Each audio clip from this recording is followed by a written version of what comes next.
Hi, this is my review of Era the Consortium Time Travel Campaign Part 3. This is the next part in that campaign where you will change the timeline of Era the Consortium dramatically. This particular part focuses on some radical leaps in technology. Now, let's talk about the quality of the PDF. The quality is great. You don't have bookmarks, but you do have hyperlinks in the table of contents. Everything is well organized, written, and explained. There were only a few typos, and the quality of the images is excellent. You may remember from my reviews of Part 1 and Part 2 that there was a bit of blurriness in the character sheets, but that has been corrected in Parts 1 and 2. And here you do not have that problem, so that's great. And the illustrations express the theme and the plotline of this part perfectly. Now, let's talk about the contents. I like it how in each part of the time travel campaign there is a difference in how characters are going to be approaching the entire story arc as a whole. Because, for example, in part 1, you are trying to infiltrate this particular section of the past, trying to find your place in Era the Consortium, trying to remove those that were an obstacle to your plans and position yourself to get a bit more of an advantage politically, economically, socially, etc. And in part 2, the characters were quite shaken.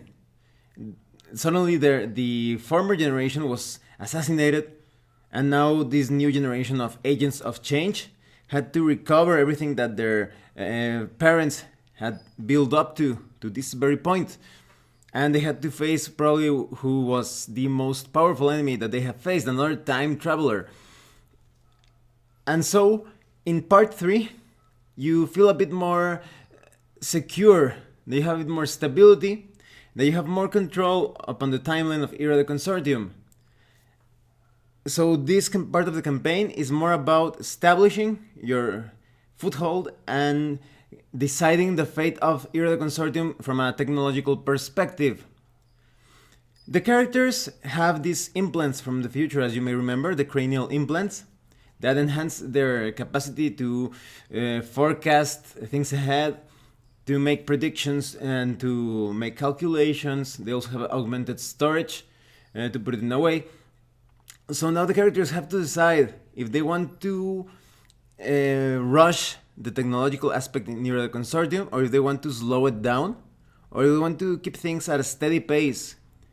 This is going to affect the rest of the time travel campaign. This is not a choice to be taken lightly. If you decide to slow down the technological level, the characters could have a great advantage over their peers because of their cranial implants. However, what if some major threat happens in the future and humanity and the other alien races are not ready for it? You could decide to take things at a steady pace, quite similar to the original timeline, before the agents of change tried to affect it. But maybe this doesn't produce the desired results to save the Consortium from cataclysm. Or maybe you want to share your technology with the rest of the people in the Consortium, and that could better prepare the Consortium as a whole for whatever threat happens in the future, but then the characters will no longer have an advantage over their peers because of their cranial implants. And this actually affects the game mechanically, that is, you will get technological bonuses as you go through the adventure, of course, access to better equipment and such, but this means that all of the non-player characters will also have access to that technology. You will have to get your hands dirty if you want to control this flow of technology, because there could be scientists who are making progress that is not going according to your plans, and you may actually have to plan assassinations and try to get them out of the picture. But if you decide to make some technological leaps ahead, you will have to support certain scientists, sometimes without the other members of the Consortium noticing. Remember, this is a mission of great secrecy, so there is that to consider. In this part of the campaign, you also see how there is still a bit of influence on the part of the cranial implants. It's like the voices of the characters' ancestors are trying to take over them and their actions and try to take over their personalities. So the characters a lot of times have to struggle to keep their personalities and not getting that ego imposed upon them. Another contrasting thing in this part 3 is that in the former parts, there was a time where you actually have to carry out sort of like jailbreaks, aiding prisoners so that they could escape and cause mayhem and havoc in order to get an excuse to move a security complex or prison into another area. But here, this is about Sirona. Some of you may remember Sirona from the original timeline, this hellish prison. And here you do not want Sirona to exist as it existed in the timeline, in the original timeline. So now you have to stop Ripper, a very dangerous criminal, and all of his cronies from causing problems. This time you are going to assist in stopping those criminals from doing whatever they like. In this part, you also have to stop monopolies, because they are the doom of capitalist societies. You will have to outsmart a pharmaceutical company, which is Moritasgas Pharmaceuticals, because they are starting to get too much control over food and medicine. However, this company is too powerful in the sense that it has kept itself quite clean in the public eye. So, for example, resorting to blackmail isn't going to cut it. You will have to find some other ways to cut off their resources, to try to get them out of the picture, and in any way that you wish to handle things, and distribute the administration of food and medicine in a more fair way.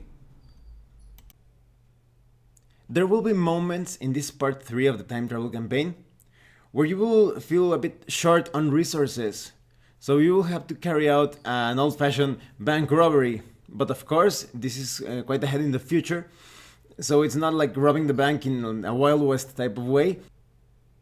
You will have to handle things in a more digital way. You will have to make the appropriate robberies, but while creating algorithms that take anyone who is chasing you down to different dead ends and not knowing exactly where the money ended at. So this is a very different way of handling a bank robbery. And this will allow you to further your plans, because later on there will be some troublesome companies, and it's not always the right choice to attack them so openly.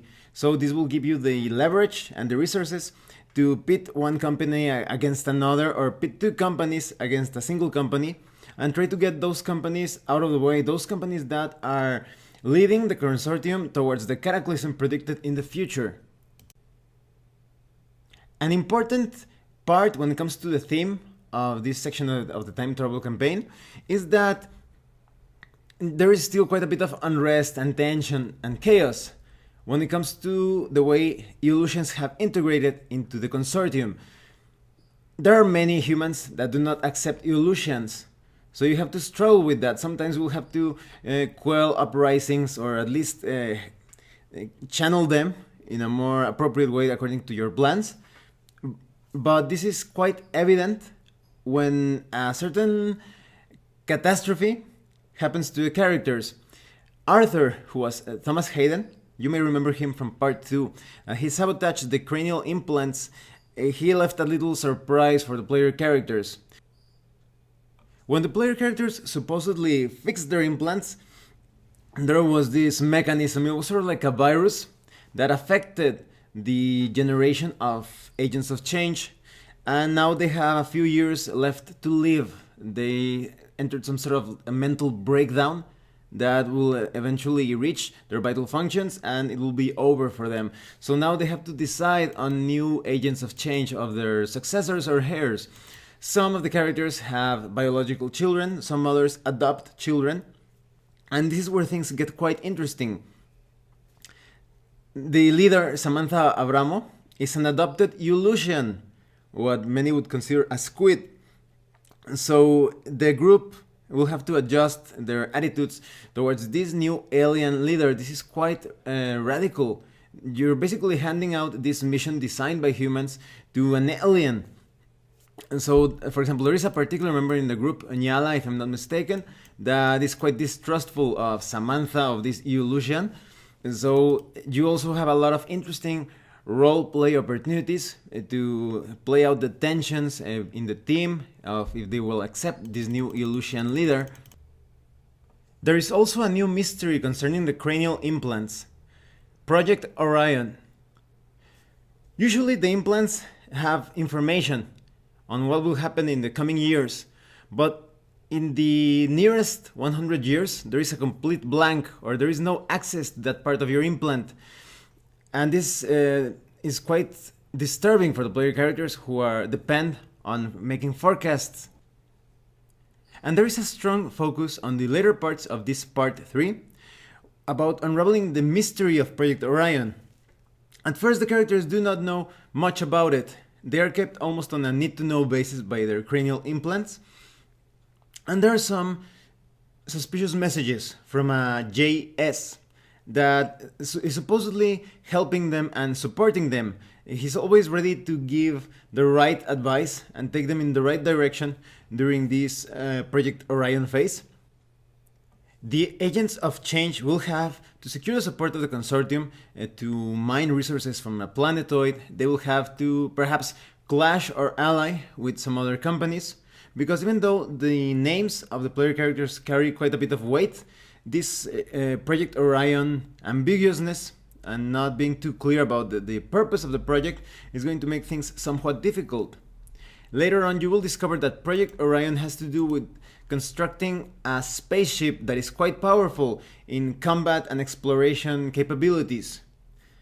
This will also disturb some other members of the Consortium. They will think that this is some sort of plot on the part of the player characters to threaten the entire Consortium, to have this massive ship supporting them with great potential for destruction, while the characters are trying to explain that this ship will be used for exploration purposes and to protect the Consortium itself. There will be attempts to sabotage the construction of Orion, and even when the project reaches completion, the ship could be in danger because of different agents that do not want Orion to succeed, that don't want this ship to support the agents of change. So this later part of the campaign is all about dealing with the political fallout of the construction of Orion on its test drive or maiden voyage, and pursuing this organization that tried to sabotage Project Orion. Later on in the book, you have information of all the gear, all the weapons, any sort of equipment that you can obtain during the course of the campaign. This is quite specific because the characters, because of their choices, some technology may not be available depending whether or not the characters decided to reveal their knowledge from the future of their cranial implants and such. So we have information on air filtration systems, electrical charge shockers, subdermal armor, all sorts of melee weapons, firearms, different types of rounds, slicer rounds, tangle rounds. You also have information on different types of armor, not only subdermal but also more standard armor and that you can wear outside of your body. You also have information on grenades, vehicles, and then you have a section featuring advice for the game master. You have all the tips, different ways to support the choices of the player characters, all sorts of advice on how to be flexible in the scenarios, on how to handle different routes to success and deal with the aftermath of each mission. So taking this into consideration, with a lot of fiction that has been spread out through the entire PDF, the Game Master is completely prepared to handle this exciting but somewhat unpredictable campaign. The player characters are not only deciding the fate of the Consortium, they're also making choices on specific things such as the gear and weapons that they are going to be using during different missions, and so many organizations coming together, clashing and coming together throughout the story. It's great that they include all of this information, advice and tips so that the Game Master can make sense of this complex technological and political panorama. So what do I think of this part 3 of the time travel campaign? I think this is a great addition to the time travel campaign. I like it that it has a distinctive flavor when compared to part 1 and 2. As I was saying, part 1 you feel like you just arrived to the past. In part 2 you deal with the conflicts, and in part 3 you're trying to establish your position.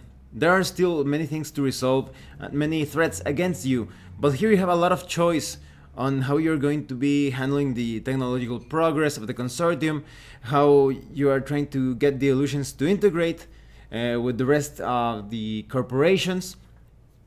I also like it that they present some psychological challenges when it comes to player characters when they are struggling with the implants trying to take over their minds in a way.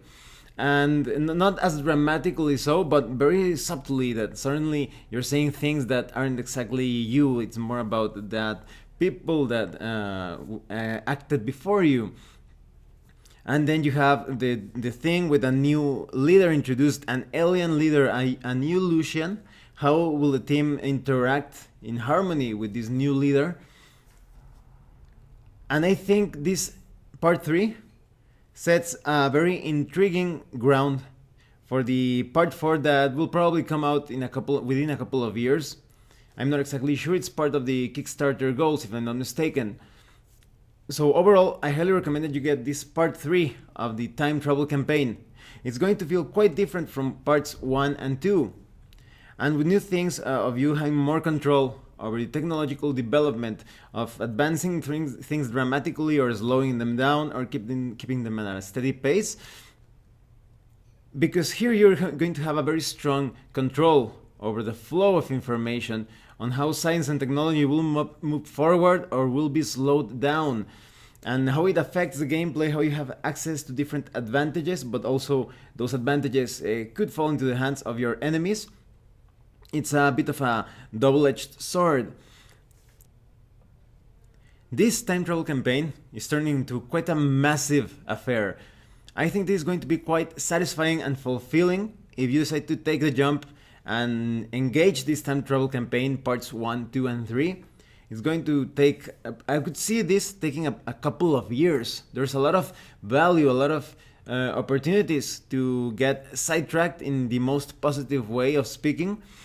Many aspects to explore, many different parts of the sections of the timeline where the characters could engage in more in business related to this corporation, or perhaps focus more on the security aspect of things, or just trying to live in a particular section. This is one of those campaigns that it doesn't have to be everything about combat, even though there will be some actions to be taken. You could also please campaign more on the social and political aspects. So this is great, a very rich campaign overall, and I'm quite excited to see what part 4 has to offer for us. Well, thanks for watching my review.